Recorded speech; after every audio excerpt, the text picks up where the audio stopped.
The principle of first. The principle of first. That's what we're talking about on this morning. Good morning, everybody. It's time for morning manna. And this morning, I want to raise what we actually prayed about at the 7:15 midweek morning prayer, First Lady and I. And we prayed about seeking God first, but I want to take that further in type of a kind of a teachable moment, and that is the principle of first. The principle of first. Put that in the chat area. And then I want you to begin to reflect and think about all of the first things that you do. The first things that you do. The very first things that you do, whatever it may be. And that's what we're going to deal with on this morning. But before we do that, of course, we got to greet some people on this morning.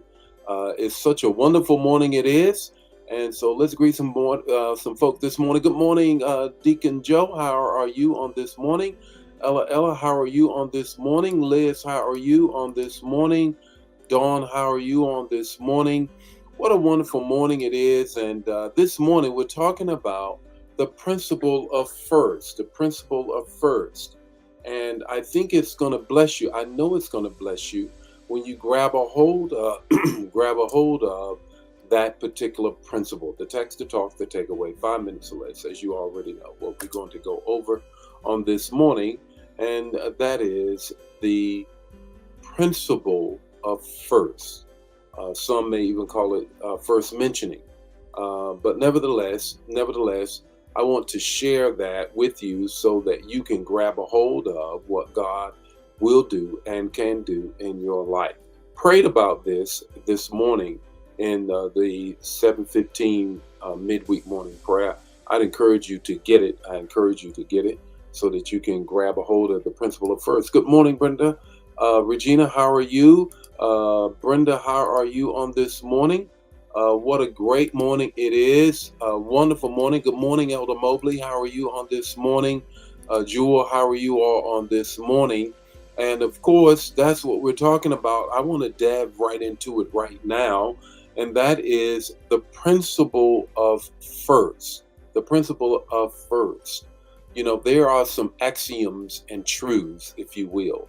And that is, I remember in geometry, there was an axiom. In other words, there was a particular thing, whatever it was, the angle or whatever square it was, it would always work that way. Well, therein lies the whole thing about the principle of first. Now turn to Matthew 6:33, Matthew 6:33. And I'm going to talk a little bit more about it before I read this particular text.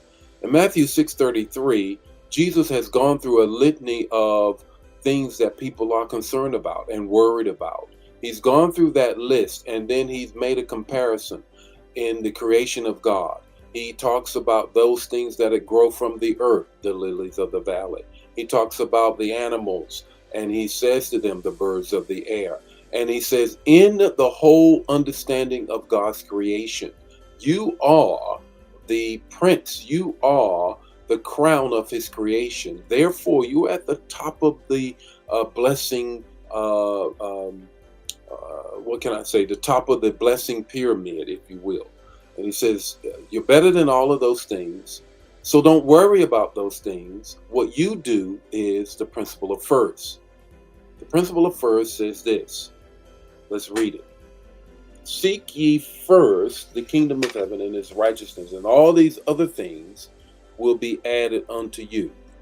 Wherever you place God first is going to be the blessed place. I want you to put that in the chat area. Wherever you put or place God first, you put God first in that area, that's the blessed area. That's the spacious area.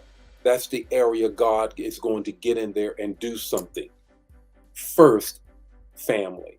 Put God first in your family life. You put God first in your family life. That's the first thing. Watch God make that a spacious place because you have put God first in the family. Now, we already know it's trite, but it is worth responding or repeating. And that is, a family that prays together stays together. Wherever the case may be, whatever the case may be, put God first in family life and watch God make that a blessed place. Come here, Cain and Abel. What happened? Cain didn't put God first in that place, and therefore he didn't get the blessing that Abel got because he didn't put God first. Second thing is this: put God first in the place of your finances and watch God bless your finances. Watch God bless your finances. It's clear wherever you put God first, and that comes down to your tithing and your offering and you giving God first. God, you get the first of whatever I have. You get the first of my day. You're the top of my to-do list. So my day will be blessed. My family will be blessed. My finances will be blessed because I put you first there. The third thing that you need to put God first in is your fellowships.